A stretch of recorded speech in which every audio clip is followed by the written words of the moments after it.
Welcome to In the Funnel. My name is Mark Cox.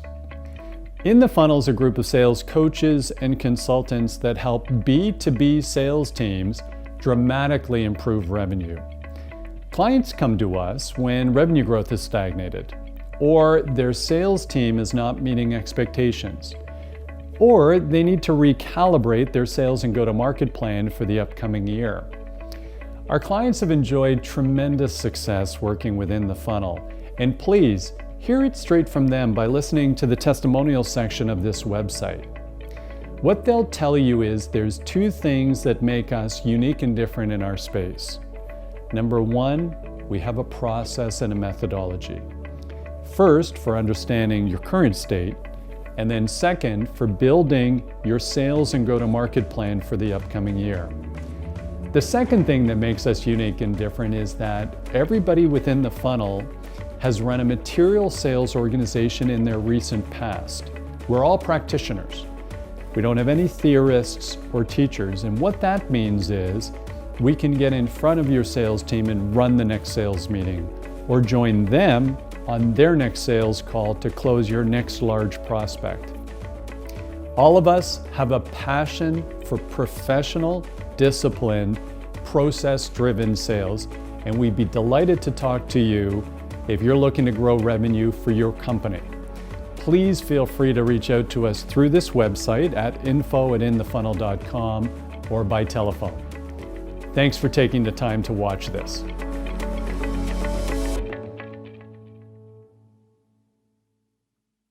There are two kinds of uncertainty we really envision people addressing with this. One is the uncertainty you choose, which is, I want to do something new. And you've talked about that, Mark. But Yes. Also there's the uncertainty that happens to us, like the pandemic or a bad year that we have to fight our way through and figure out and wrestle with.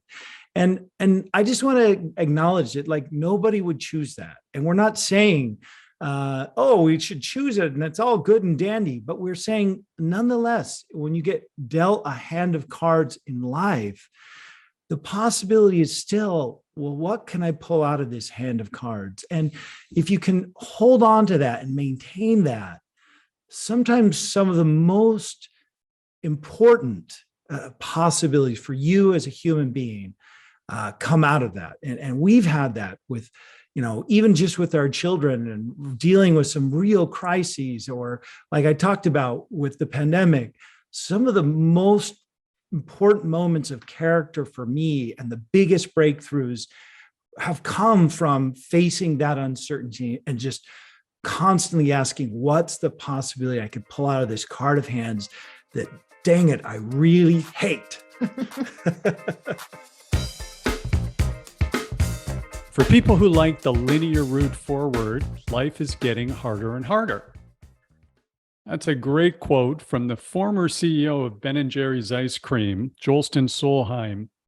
And it becomes really relevant for today's topic on the Selling Well podcast, because today we're going to be talking about the upside of uncertainty. We're going to be doing that with Nathan and Susannah Furr.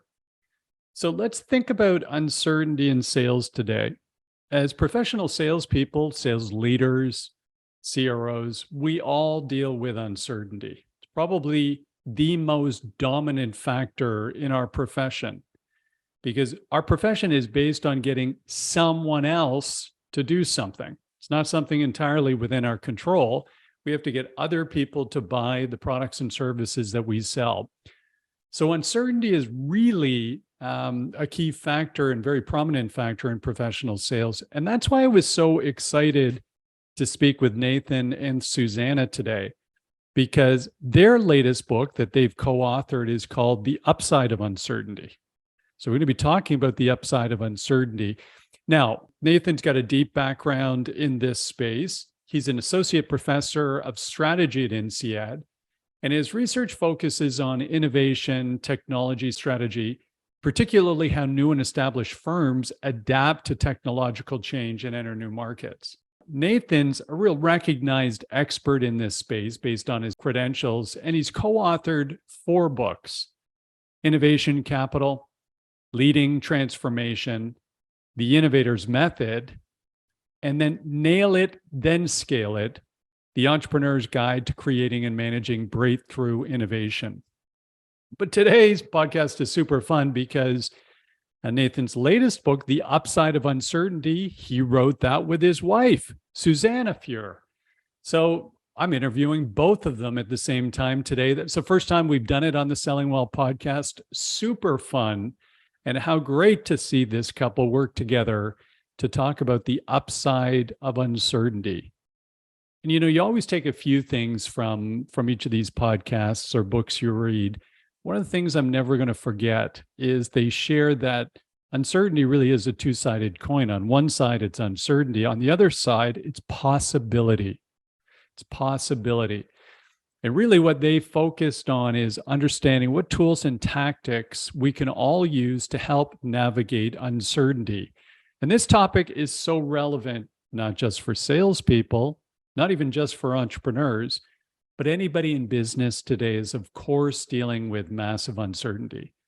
When economies are tight, when interest rates are high, when recessions loom, companies let go of employees. Those who stay behind are asked to do more with less.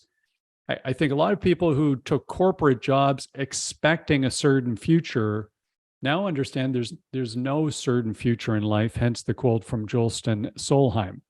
On the positive side, though, this amazing book, The Upside of Uncertainty, Nathan and Susannah share really a framework. So there's 42 different tools that they think about in terms of helping us address and work through uncertainty, but they boil it down to a framework of kind of 4 categories that you need to think about when you're dealing with uncertainty. One is reframing the uncertainty.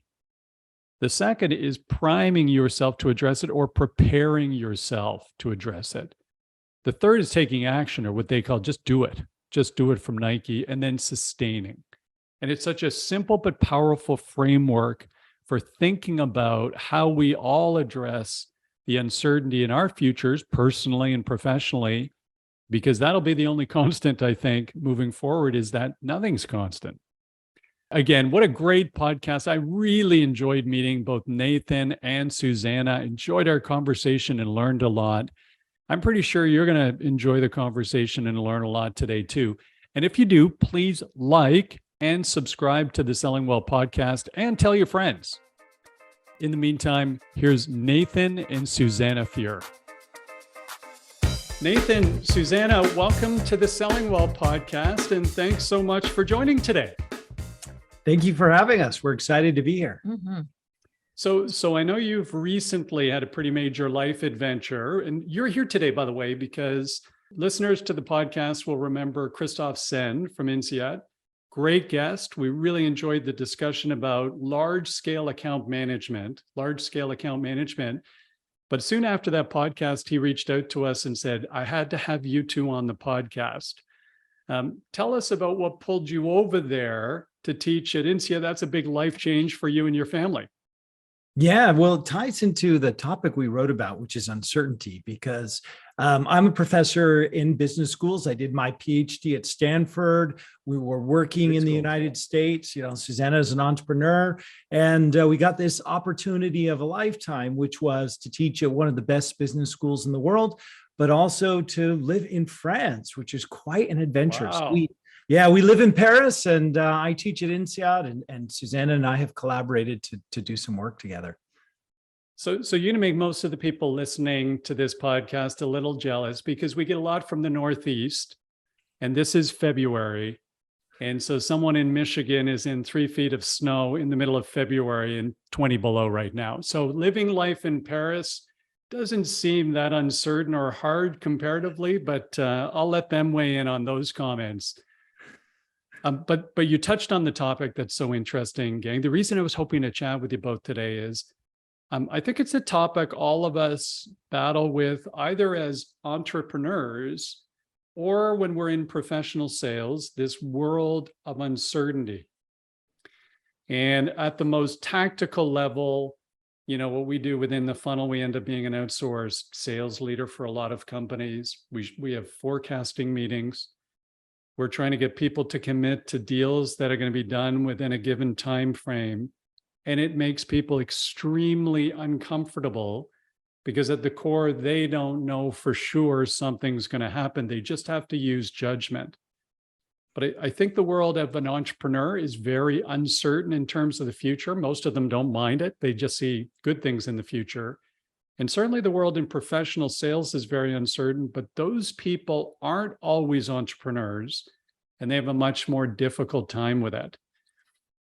What led you both to this topic? I know you're the author of 5 books, Nail It, Then Scale It, The Innovator's Method, Leading Transformation, Innovation Capital, and our latest one we're going to be talking about here, The Upside of Uncertainty.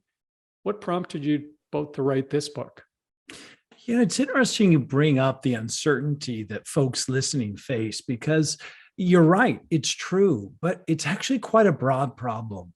So it really, my interest in this started because I've been interviewing innovators for 20 years. And the thing about innovators is we celebrate their accomplishments and all they've achieved. But when you get in deep and you hear the story, what you also hear is the moment when they had to take the big risk or step into the unknown, or just ride that roller coaster that kind of sounds familiar to what your listeners are facing. And I struggle with that. And so I wanted to know what tools and tactics they use to navigate that. And as I got deeper into it, I really came to suspect that this is a very deep and widespread problem. So the former CEO of Ben & Jerry's ice cream, since we're talking about cold things, is that he said it. He said, listen, the world has a lot of paradox in it, a lot of ambiguity. And I love how you put it. He said, for people who like the linear route forward, life is getting harder and harder in any field. And so what our work was really about is, okay, if that's true, if uncertainty is hard, well, what are the tools to face that well? And I'll just chime in. My interest in the topic came from a little bit of a different perspective. Nathan and I are married as well. We've been married 26 years. Nice. And while he was doing his PhD at Stanford, I was meanwhile feeling that vibe of Silicon Valley and just startups all around me. And even though we had tons of little kids, 3 kids, and I ended up having a 4th there, I wanted to do a startup, and I'm one of those entrepreneurial types that kind of loves the unknown and feels excited about it. And so while I wasn't joining Nathan on those preliminary interviews that we mentioned, I really understood, and I feel like I just have an intuitive sense of how uncertainty is this portal to all the great, even just evolution. It doesn't happen without some of these awkward bits and these tricky phases. And so my hope in joining was to bring my kind of design and entrepreneurial focus and excitement for how we can do it, and how it can be something that we maybe need to talk to the human inside this managerial person or startup person, because it is something that hits us kind of in that creature part of our brain, because the unknown is scary and we're wired to fear it. Sure it is. So you bring up such a great point, Susannah, and thanks for that. Like, entrepreneurs, let's say entrepreneurs from 20 or 25 years ago, I think one of the defining qualities of an entrepreneur was they actually got very comfortable with the uncertainty of running a business and no firm paycheck and consistent paycheck. In fact, the corporate life would look like prison to them in many cases, right? So the idea of, hey, I've got to work within the system. They just think the world is opportunity, and that whole uncertainty, where's the next paycheck? How do I drive revenue? How do I keep all my employees paid? All those kinds of things. They see nothing but positive, or at least from 25 years ago. I actually believe today there's so much change, and the pace of change is so quick that I think people in large corporations now feel that same uncertainty, but those people didn't choose to be entrepreneurs. Mm-hmm. They thought they were getting stability when they were jumping into the large corporation and maybe some form of job security. And this is February of 2023. You can't turn on the news today without hearing somebody else drop 5 to 10% of their sales force workforce. And this morning it was Dell, and they dropped 5% of their workforce. So certainly uncertainty for that group, and God bless them. But it's everybody else left behind that now has to take on more responsibility, more challenge. higher KPIs and metrics and expectations. I think we're all living in this world of uncertainty these days. Would you agree with that, Nathan? Yeah, I think it's quite a astute observation you make. And the first thing I thought of when you mentioned that piece about entrepreneurs kind of chose this. Sometimes people ask me, are entrepreneurs just better at this? Were they born this way? Yeah. And sometimes I think that everything in life is partly a function of what we come to life with, our genetics. But actually, the research shows that this is learned. But what I think those entrepreneurs learned is that this fundamental secret that we're talking about, which is we love to talk about the possibility, the achievement, the breakthrough, the business they built, but we rarely talk about the fact that that is only one side of the coin, only one half of the story. And the other half of the story is the uncertainty that they had to face to achieve that thing. And so I think they learned that secret early on. And I love how you framed it that, people who chose the corporate route, they wanted certainty, and now they're getting uncertainty. And so that's part of why I feel like it's so important that we learn these tools. And I actually kind of believe in this idea of an uncertainty ability that, like, if you teleported 200 years ago and you said, oh, I'm in sales, people would look at you like you were crazy. Like, what do you mean sales or marketing or operations or finance? Right. Didn't exist. None of it existed. But yet we see that like as a capability, a skill we can learn. I would predict that given how much uncertainty we all face, if we teleported 50 years forward, people would talk about uncertainty ability as a skill set you developed. Oh yeah, you have to learn how to deal with uncertainty. Here are the tools to do that. How interesting. Leading up to this podcast, by the way, I'll call out, I was watching, I don't know if you've seen it on Netflix, but, a favorite actor, Jonah Hill, who was in some comedies like Superbad, really funny, great ones. He's actually done a documentary on his psychiatrist, and his name is Stutz. And so he's really been kind of transparent about some of the challenges that he's had as an individual, and they go through these sessions, and it's over a very extended period of time. But one of the things Stutz spits out throughout the course of this documentary is that at some point in time, he kind of gives some tough love to Jonah Hill and says, anyone who's going to be successful or who has been successful is very familiar with three things. One, pain. So whether you're a high-end athlete, whether you're an entrepreneur, you're going to get familiar with pain. The second, uncertainty. The third, hard work. And I must say, I really gleaned on that kind of nugget because I'm one of those people who likes to be prepared for things. I'm one of those people who actually likes the answer to the question, any question anybody's going to ask me. Might be why I do this, to keep learning through the podcast. And it was very helpful to go through that here, saying anyone who's successful at some point in time, just embrace the uncertainty. You're not going to be perfect. It's not going to be all great. You'll figure it out. Just dive in with the uncertainty. But I thought it was highly relevant. And I know you've talked about in your book and some of the teaching that there's a little bit of a framework of some of the things that we can do to kind of enable all of ourselves to manage through uncertainty a little better. Do you mind if we talk about some of those things, Susannah? That'd be great. Yeah. So I love how you set that up because it's true. Our book actually is meant to make people feel less like that they don't have a place in uncertainty or that they're not going to be good at it or they can't. And some people have said, gosh, is your book just too Pollyanna? Is it too focusing on the upsides? And our hope is that people will on their own know that the downsides are so obvious. We don't need help with those. Right. We do need help. We do need help with the upsides because a lot of people, I think, in the world don't feel like they're meant to be able to do it. And the truth is those three things you just mentioned, it is hard and it is painful. And there's going to be these moments where you're going to have to work super hard. I forgot the third one. I'm forgetting, but we do have a framework for everybody. We believe that everybody can get better at navigating uncertainty. And so we came up with 42 tools, and that was just way too many to throw at people. So we used this first aid cross, the red cross, international symbol for aid. And we have 4 categories of tools. Nice. And the first one that I think is maybe the most important is at the top. So the north arm of that first aid cross is reframing.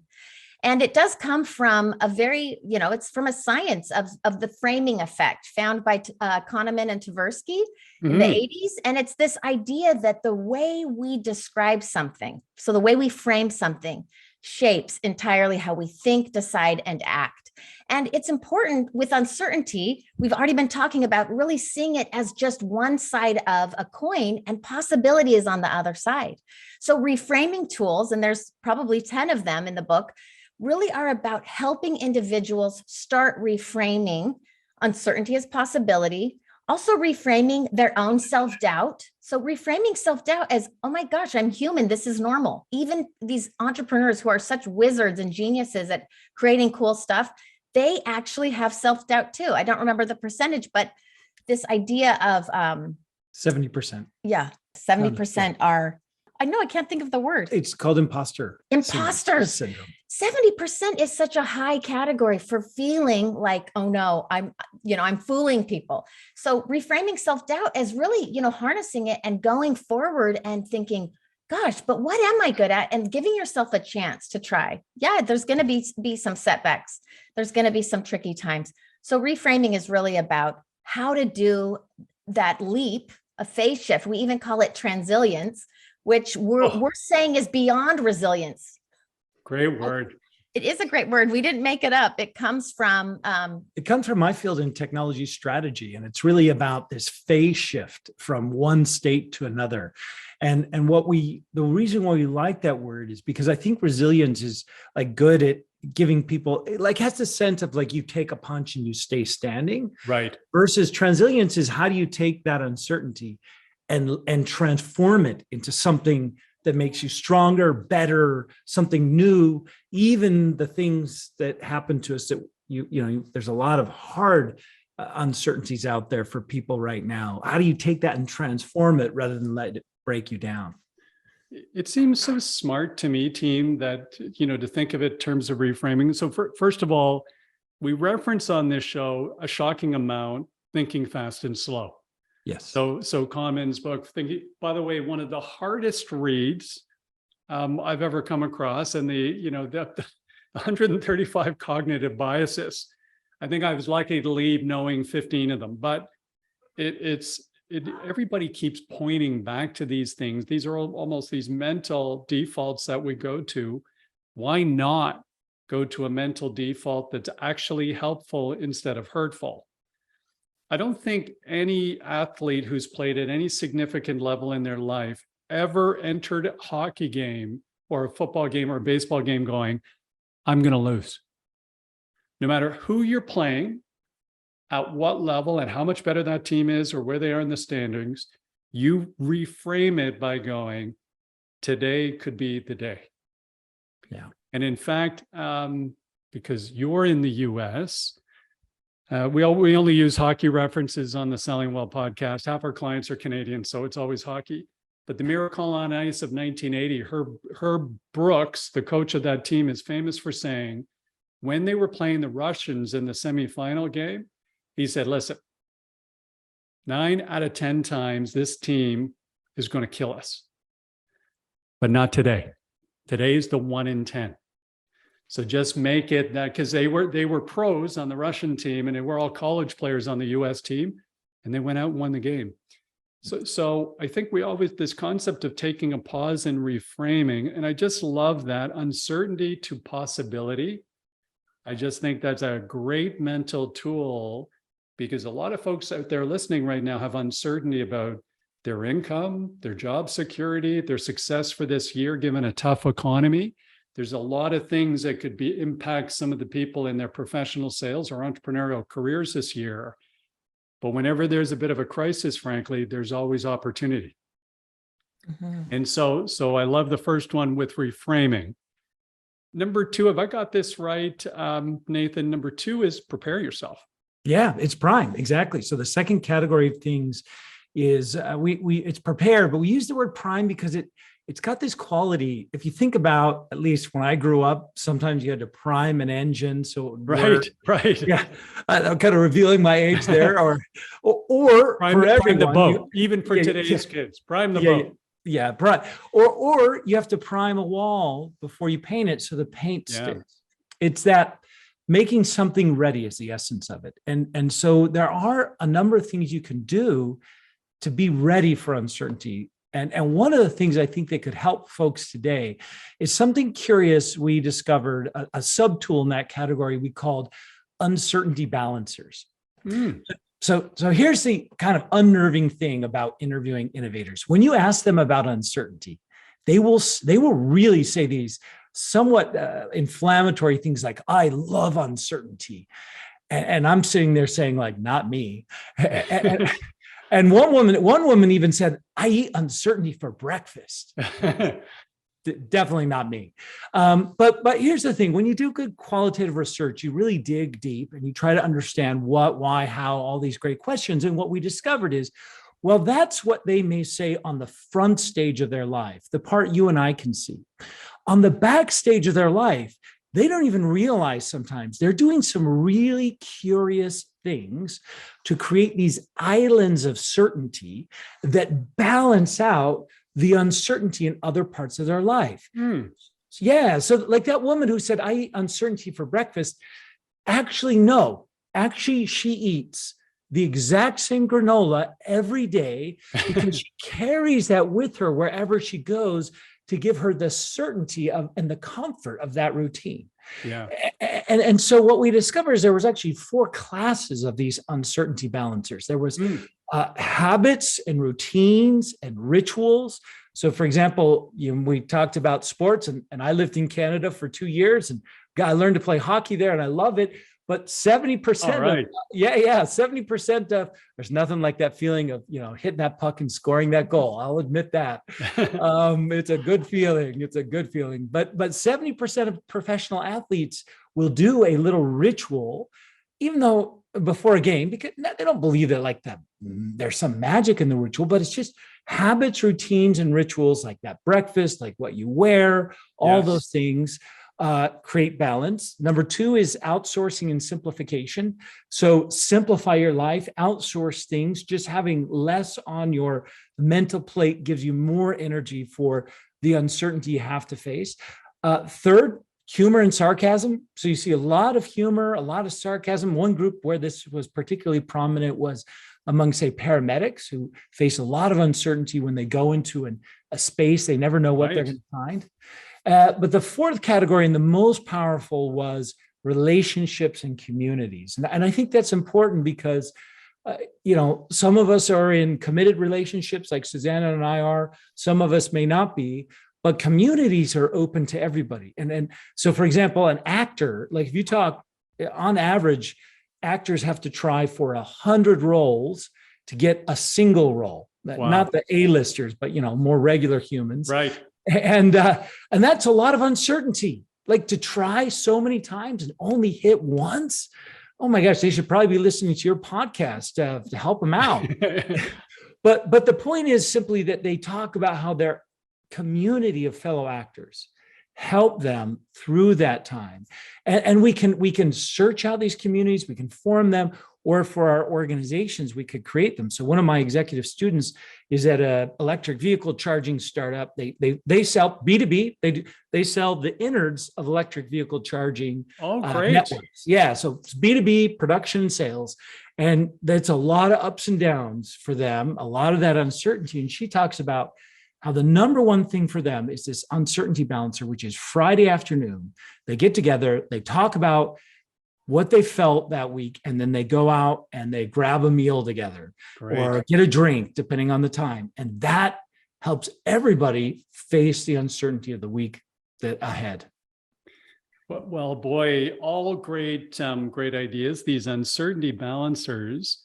And frankly, even as an entrepreneur, and Susannah, maybe you can relate to this as well. A lot of those things helped me in the early days of being an entrepreneur.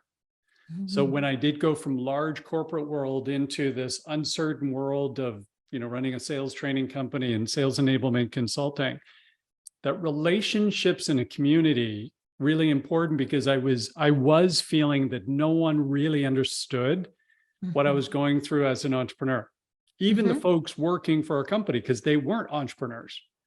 So they had a corporate job. Yeah. So I found a community called Strategic Coach. We get a lot of folks from Coach will be listening to this, but one of the largest groups of successful entrepreneurs in the world, they have this community, quarterly meetings, and just engaging to see lots of different leaders of lots of different businesses. They all face the same issues and challenges and some of the same opportunities. And that sense of community really helps balance me. And boy, I'll tell you, was it ever super helpful, during COVID, at the start of COVID. Some businesses did super well, some businesses didn't. Ours could have been right in the middle of that, but good things happened because we got some great guidance from some peers in that Strategic Coach program, which is just a great one. So Excellent. yeah, and maybe, given where you were in Silicon Valley, you may have heard of that, Susannah, or been part of something similar. There's lots of these ones around, but just that sense of community, because your world, as an entrepreneur would be so different than Nathan's world as a, senior member of some of the best academic institutions in the world. Those are different worlds. Now, also an author and speaker, so the entrepreneur from that perspective. Shall we go to the third way that we deal with, uncertainty? And correct me if I've got this right, but just applying some best practices to take action and start. Yeah. We used the word do. It's kind of like Nike, just get going, but we do believe that there's a better way to take action under uncertainty. And part of it is really kind of like it's obvious. It's breaking a really complex situation down into small steps, or getting started with what you have, like bricolage is a French word for that. But I don't know, it'd be fun to share something that's a little bit less, maybe a little bit more abstract, but maybe more inspiring, because one of the entrepreneurs that we talked to, he's kind of a rock star. His name is, David Heinemeier Hansen. He's Danish, but he has done so many startups and he always does them. He actually admits, he's like, I actually hate risk. And so it's an interesting thing for an entrepreneur. Wow. Well, how does this work? And he says, well, I start these companies with using my principles or my values and not really making these crazy outlandish goals that I can't maybe even control. And so we asked him to kind of delve in deeper, and he said, well, listen, so whenever I start a company, I have 3 goals. And he says, I want to write really great software, and I want to treat my employees super well. So even in the summer, he goes to 4-day work weeks so that because they have good weather for once, and it's not as cold. And he wants to give people that, but he also wants to work ethically in the market. And so he goes, if I can set out to do something and I can be true to those 3 values, well, then no matter what happens with the market, whether it's a flop even. And he said, I might spend $2 million. He was actually in the middle of rolling out something that was, on the edge of like, is this going to fly? Right. And he said, if I have met those values and felt like I've stayed true to those, then you know what? It's okay. It doesn't really matter. Now that sounds a little bit flippant, but he said, listen, there will be learning and there will be that peace of mind that I didn't, trade in something really important to me. And I'm sure that we'll take what we learned and roll it into the next thing. He also taught us about how he does things without feeling too much risk, is that he always starts a startup as a side project. So making sure there's something certain to stand on that's kind of paying the bills. So that's another little side tip on how to do it. But, we felt that way when we were writing our book. Our value was, how do we write something that would be helpful to, like, if we were writing it to our friends? And there was some urgency around getting the book out because it wasn't a pandemic book, but the pandemic happened just after we were in discussion of what this book was going to be. And then all of a sudden it was like, oh my gosh, it'd be perfect if it was out right now. And Nathan can maybe even chime in about this. That's, so I have to, it's thinly veiled that Susannah was calm and rational and I was freaking out. Well, I mean, because like, let's be honest, like, every thought leader in the world out there who's got a bigger trumpet than I am, who's been so busy working on their other projects, what's happened? They're all grounded at home with a lot of time on their hands thinking about what? Uncertainty. So I was just freaking out. Like, I'm going to get scooped. People are going to beat me to it, which is a kind of an academic-y thing to think about. But I mean, other people entrepreneurs worry about that. Will somebody beat me to my idea? Yeah, for sure. Yeah. So I think it's more broadly relevant. And what Susannah reminded me of this set of interviews we did, of which David Hammer Hansen, which, by the way, he did Ruby on Rails. So if you use apps on your phone, you're using his tech. He did Basecamp. He's no small fry. Oh, right. Know Basecamp very well. Actually, I know Basecamp very well. Yeah. So he's not like a minor, this is not some minor figure kind of spouting some like, esoteric wisdom. This is like a major entrepreneur. And anyway, so we'd heard this from many others. And so Susannah was like, well, how do you apply this tool? And this is why what we did in this book means so much to me, because I had to apply it. And at that moment, it was like, what are our values? What's my value? And it's like, well, I am who I am. I've done interviews that nobody else has done. And how could I do my very best work? Because the weird irony is that often when we focus on so much on the outcome, we sometimes do more poorly than if we focus on just doing our best work. In this kind of sort of paradoxical way, doing your best work is what leads to the outcome you were hoping, or a better outcome in the long run than the outcome you had imagined. And so we really focused on that. And when I focused on how do I achieve my values in writing to my friends in a way that would help them based on the research we did, then the stress kind of fell away. And I could have, I know you have Roger Martin on the show. I could have Roger Martin talk about the same dang thing, and it's okay because I did my best work. And I think the thing that shocked me and surprised me is I've never had reactions. You mentioned I'd written 5 books. I've never had reactions to this book like the other 4, where people said, like, this completely changed my perspective. Thank you so much. And, actually kind of just getting a couple of those, maybe that's worth more than all the other, successes bundled up. I mean, when that can really change you and be more rewarding than, some abstract number. So anyway, I guess I just wanted to throw that in there. Thanks for prompting us. And I'd love to say, so for thinking of listeners that are maybe feeling so stressed, like you mentioned, all of these corporate, huge, like big players that have been so stable and all these layoffs, it can be a moment where you think, oh no, and just start spinning downward in the fear and anxiety about what's going to happen to me. And that's normal. So first thing is embrace that is so normal. Embrace being human. And that's kind of part of the sustain section of tools that we'll talk about in a minute. But then if you could apply that value, like, what is my value? And maybe it is like, well, I need to earn money for my family. Okay, awesome.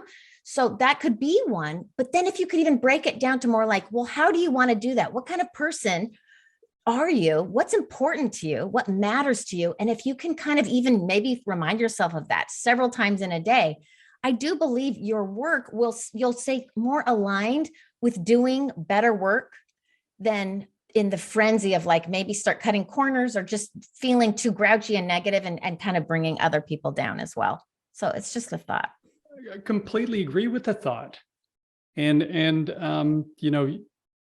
going back to the way Nathan started that conversation about it's what you do, it's the activity that leads to the outcome, but you can't drive the outcome. If you said, hey, I want to write a book to make lots and lots of money, you go down one path and one type of journey. And then there would be all that anxiety about, hey, somebody's going to beat me to it and everybody will write a book about uncertainty. It's during COVID. I think the same thing happens, team, to sales, professional sales. If we just want to sit about, oh, I've got to sell something, I've got to line my pocket with commission. If that's my goal and my objective, first of all, I'm going to have commission breath. People can smell that a mile away.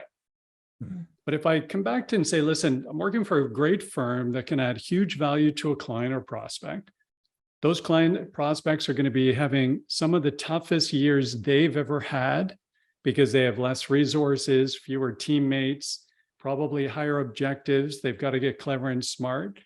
They need solutions now more than they've ever needed before. As long as the solution's about them and not about lining your pocket, about helping them run a better business, that's a great mindset to go into this with. Mhm. The other thing you brought up, I think, is so key, Susannah. Just life in general, forget sales. Stay with your value system.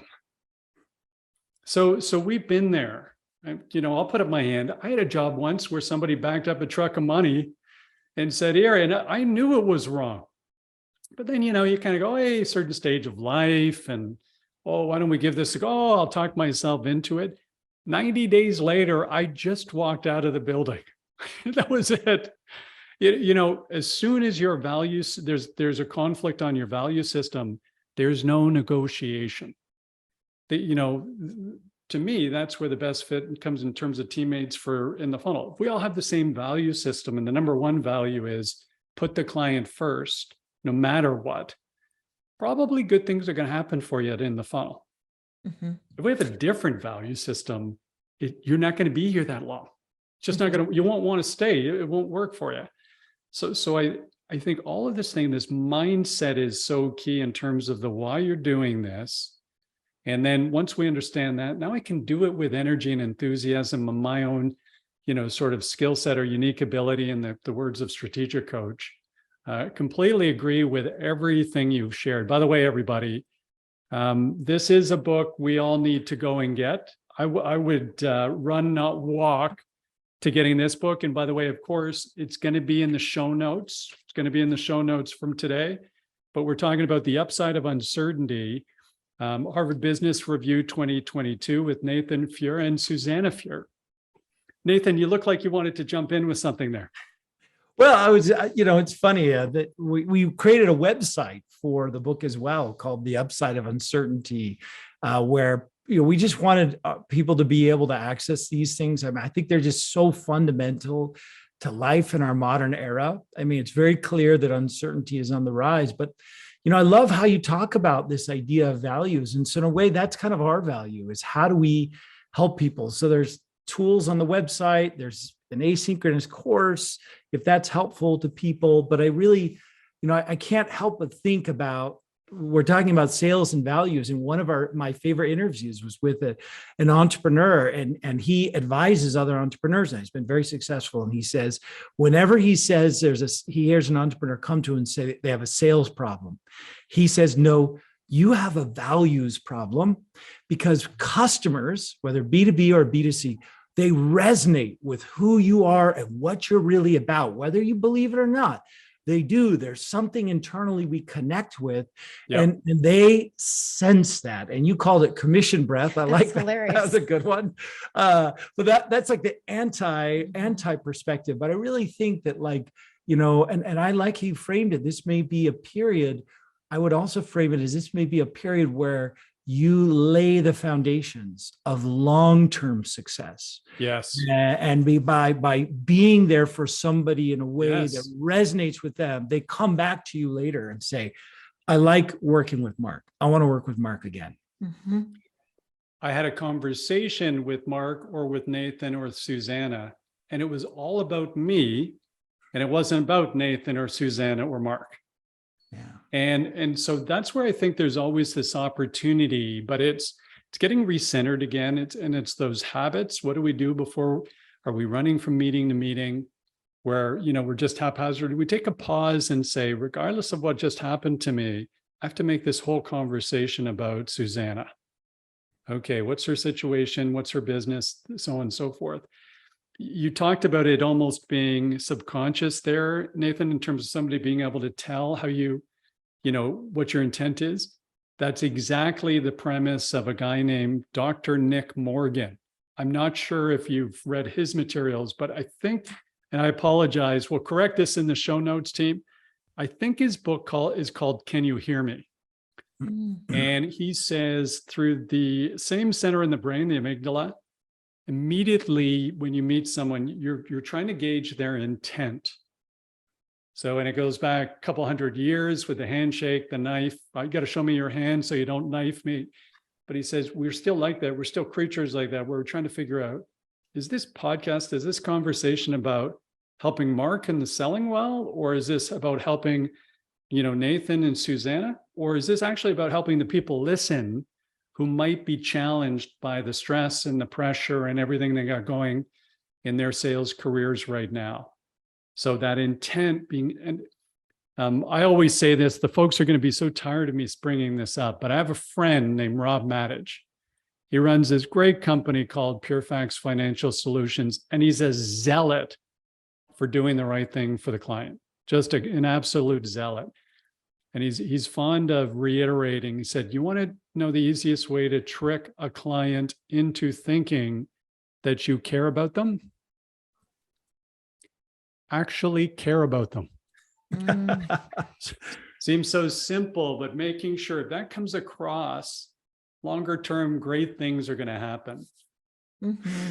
Yeah. I love that. And I would just say, what kind of world do you want to live in? Do you want to live in a world of, snakes that are just trying to take advantage of each other? Or do you want to live in a world of collaborators and co-creators who are trying to help each other out? And, whatever world you believe you see out there, the real question is, which world are you going to vote with your words, with your action, with your time? And that's the only way we're going to get to that world you want to live in. Yeah, well said. But before I take us down another tangent, the fourth element of helping to work through uncertainty, I had it down as sustain yourself, feed the system. What was the single word summary of that one? It's that on the road of uncertainty, setbacks and frustrations will happen to you. That's normal. And you need to get good at facing those setbacks and frustrations. And there are a number of tools to help you re-see that. Fantastic. Sustain. We actually use the little images, the Paris coat of arms, not to make people jealous, but we live in Paris and all over the city, they have this boat and then it's on water. Sometimes it's in tile, sometimes it's cement, sometimes it's painting, but the water's choppy. And then there's Latin that goes with it and it's tossed, not sinking. So sustaining yourself, because uncertainty tosses us around, right? It makes us feel sometimes queasy, sometimes terrified, sometimes sad. And so how do you sustain yourself? So there's actually 3 categories of tools and we won't go into all of them, but it's emotional hygiene. So getting the help you need, embracing that you're normal. It's a lot of that kind of stuff, riding the waves and knowing when, I'm in a pit, but it's going to go back up. Reality check tools are this category of really looking at the situation, because sometimes we are so nervous and we just see this hovering worst case scenario. And it's kind of a psychological trick where you actually walk down the road of your worst case scenario and find that it's actually not so bad, is usually what happens with that. And then we call the last little mini subcategory magic, which sounds really crazy. And Nathan hated adding that in. He didn't hate it. He just He's said, an how can I academic. use this word? I understand that. He's an academic. Exactly. But he went for the value of, like, if I was writing this to my friend, I would want to be kind of playful and encourage them. And what we mean by that is those leaps of insight, the moments of synchronicity or serendipity, whatever you call it, where something happens that you can't take complete credit or control, or, that you didn't make it happen. You didn't will it, but that something shows up or arrives and you have one of those kind of awe-inspiring either epiphanies of what you need to do, and looking out for those and believing that you might find one puts you in a better category of actually finding something like that. So beautifully said. By the way, it resonates so much, that idea of the boat going through some tumultuous waters, but not sinking. It just helps us all to realize we've all been through this before. That's what the book points out as well. Some major life events. We've been through this before. It's important to keep those things front of mind, because you'll come out of it again. Yeah. But you have the faith. It's all this mindset that is so critically important. listening to the two of you kind of play off together, I'm so glad you both joined us for today. So thank you so much. But listening to both of you, let me ask you this quick question. How was it writing a book together? Because Nathan had written 4 books with other authors, and now he decides to write one with you. What was it like? Like, was it, tough because you could never get away from the book? You want to have a nice evening together. You're out on a date. You're going through all this stuff, or you seem so happy. Obviously, an amazing accomplishment together. And by the way, how great for the kids to see their mom and dad write a book together. But tell us a couple of fun stories about that whole process. I'll just chime in first and say I had to decide if I wanted to write a book with him. Okay, there we go. There you go. Fair, I had to very bring fair. I had to bring that energy because, yeah, he's a total author, 4 books, which I'm really proud of him for. But his way and my way, we come at it from totally different viewpoints and experiences. And actually, I think that's what made it a fun book, is because we are so different. And so I think any reader would feel like, oh, I'm feeling whatever he's saying, or we kind of cover the whole thing. But it was a really great experience. And we encourage couples, go for it if you're curious, because it's been really fun. And I will admit, sometimes I talk about it too much when we're on like a fun dinner date. And he's like, can we not talk about this book? So I'll add a story that actually may be relevant to what we just talked about with Sustain, but also illustrates working together. And I think one of the most challenging moments for me was the honesty that Susannah held me to, because we were working on the book and the pandemic hit. And you have to understand, all of my income comes from speaking and teaching. Yes. That disappeared in 5 days. I mean, full calendar gone. Right.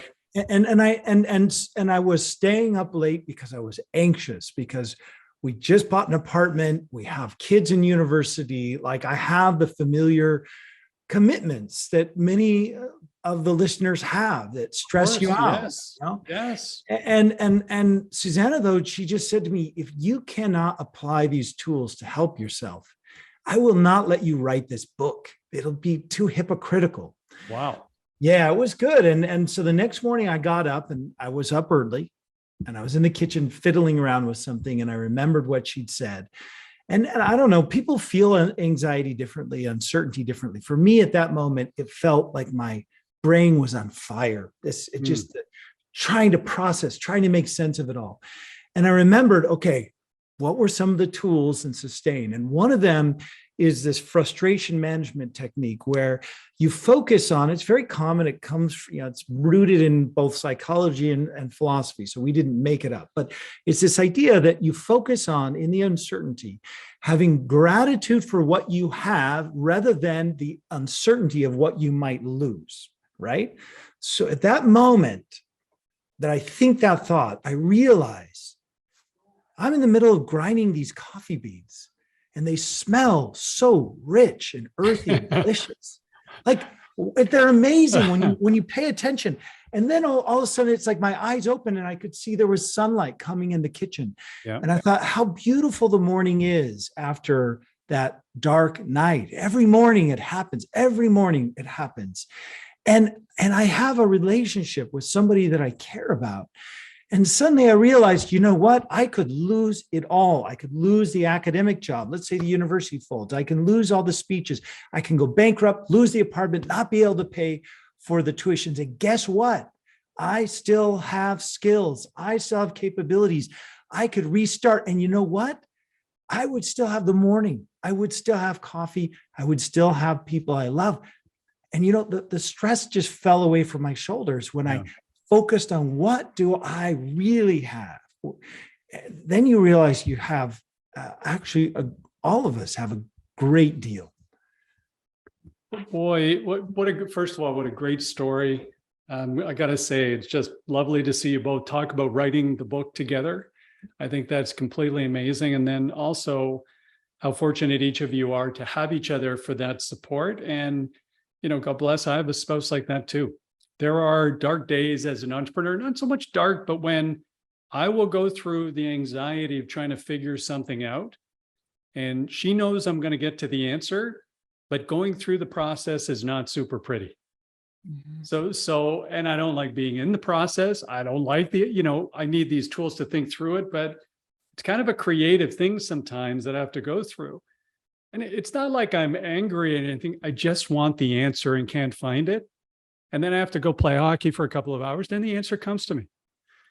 But what a great story about writing the book together. What a great conversation today. So first of all, Nathan and Susannah Furr, thank you for joining the podcast today. There's nobody listening to this podcast who doesn't need help with this topic, because there's nobody in business who doesn't need help with this topic.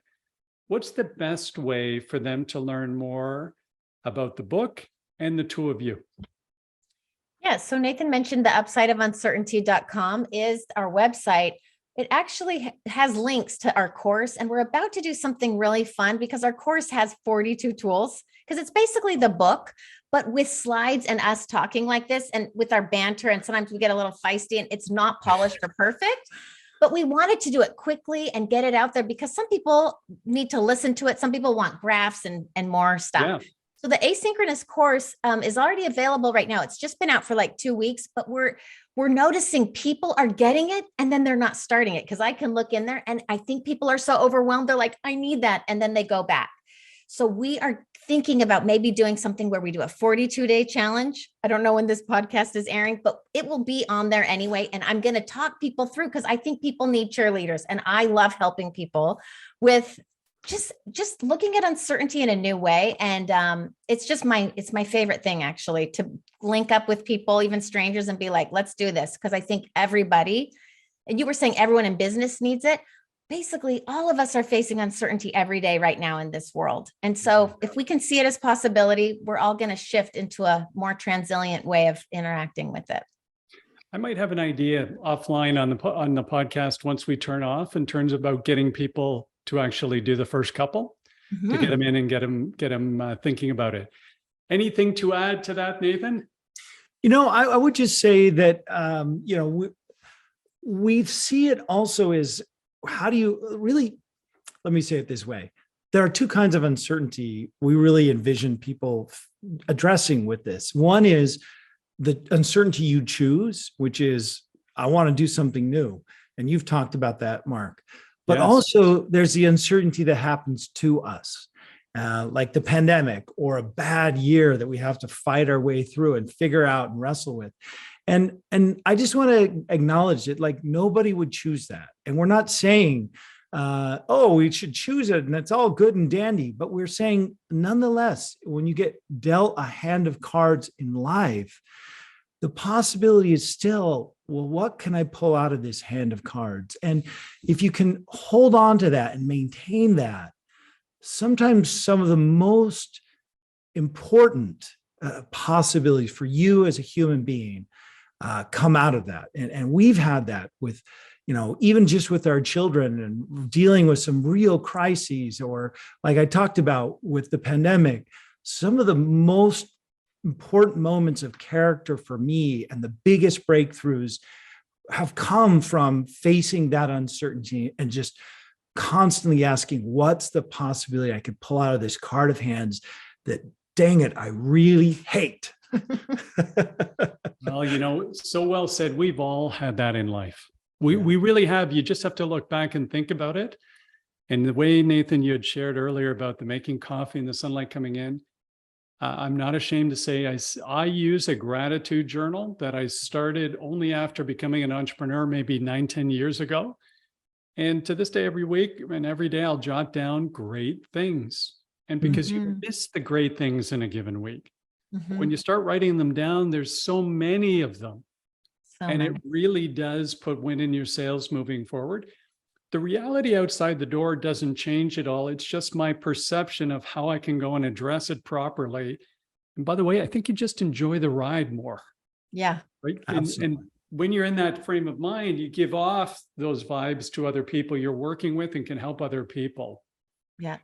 What a pleasure meeting you both today. Thank you so much for joining. Team, all of the things we've referenced here today are going to be in the show notes to today's podcast. And I absolutely would like to thank the Furrs for joining today. And I'd also like to thank you for listening. And as everybody knows, if you like today's podcast, please like and subscribe to the Selling Well podcast and tell all of your friends. But if there's something we can be doing differently, please let me know. We're growth oriented. We love constructive criticism. Send your ideas to me, Mark Cox, at inthefunnel.com. I check that email. And again, we love constructive criticism. We've made a lot of major changes to the show based on your feedback. So thank you for that. We'll look forward to seeing everybody next time on the Selling Well podcast.